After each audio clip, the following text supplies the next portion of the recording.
مجاہد سے روایت ہے کہ بشیر بن کعب ادوی حضرت عبداللہ بن عباس رضی اللہ عنہما کے پاس آیا اور اس نے احادیث بیان کرتے ہوئے کہنا شروع کر دیا، رسول اللہ صلی اللہ علیہ وسلم نے فرمایا، رسول اللہ صلی اللہ علیہ وآلہ وسلم نے فرمایا۔ حضرت ابن عباس رضی اللہ عنہما نے یہ رویہ رکھا کہ نہ اس کو دھیان سے سنتے تھے نہ اس کی طرف دیکھتے تھے۔ وہ کہنے لگا، اے ابن عباس، میرے ساتھ کیا معاملہ ہے؟ مجھے نظر نہیں آتا کہ آپ میری بیان کردہ حدیث سن رہے ہیں۔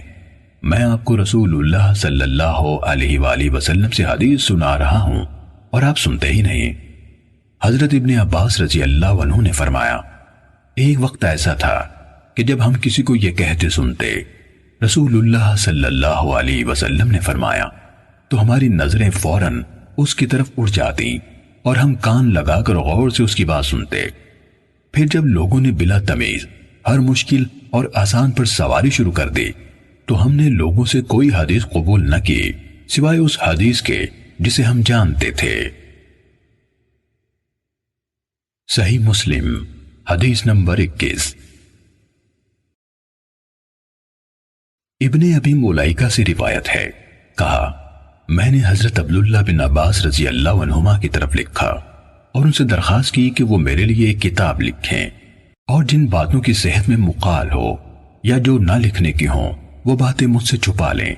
انہوں نے فرمایا، لڑکا خالص احادیث کا طلبکار ہے، میں اس کے لیے حدیث سے متعلق تمام معاملات میں صحیح کا انتخاب کروں گا اور موضوع اور گھڑی ہوئی احادیث کو ہٹا دوں گا۔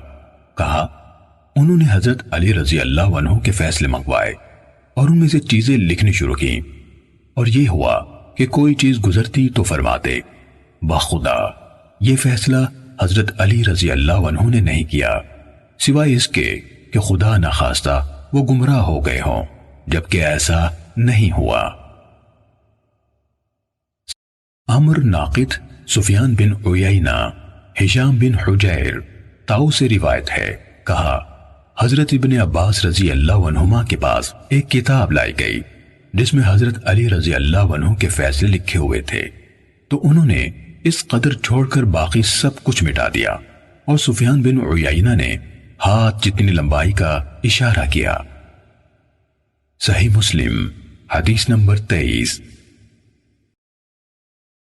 حسن بن علی حلوانی، یحییٰ بن آدم، ابن ادریس، اعمش، ابو اسحاق سے روایت ہے، کہا، جب بظاہر حضرت علی رضی اللہ عنہ کا نام لینے والے لوگوں نے حضرت علی رضی اللہ عنہ کے بعد ان کے نام پر یہ چیزیں ایجاد کر لی تو ان کے ساتھیوں میں سے ایک شخص نے کہا، اللہ ان لوگوں کو قتل کرے، انہوں نے کیسا عظیم الشان علم بگاڑ دیا۔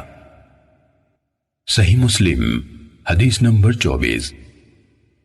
علی بن خشرم، ابو بکر بن عیاش نے ہمیں بتایا، کہا، میں نے مغیرہ سے سنا، فرماتے تھے، حضرت علی رضی اللہ عنہ سے مروی حدیث میں کسی چیز کی تصدیق نہ کی جاتی تھی سوائے اس کے جو عبداللہ بن مسعود رضی اللہ عنہ کے شاگردوں سے روایت کی گئی ہو۔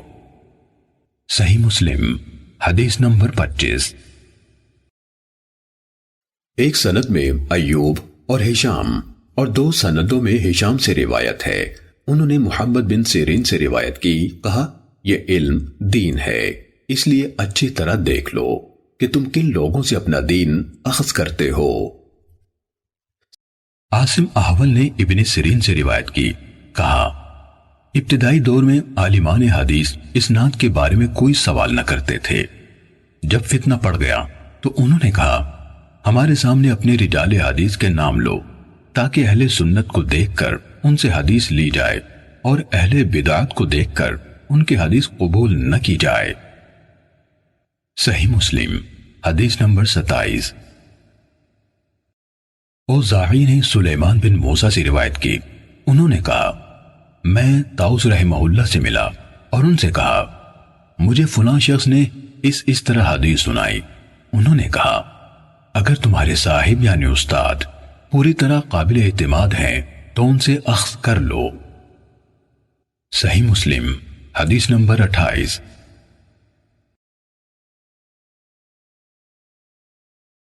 سعید بن عبد العزیز نے سلیمان بن موسیٰ سے روایت کی، انہوں نے کہا میں نے طاؤس رحمہ اللہ سے عرض کی فلاں نے ان الفاظ سے مجھے حدیث سنائی، انہوں نے کہا اگر تمہارے صاحب ثقاہت میں بھرپور ہیں تو ان سے اخذ کر لو۔ صحیح مسلم حدیث نمبر 29۔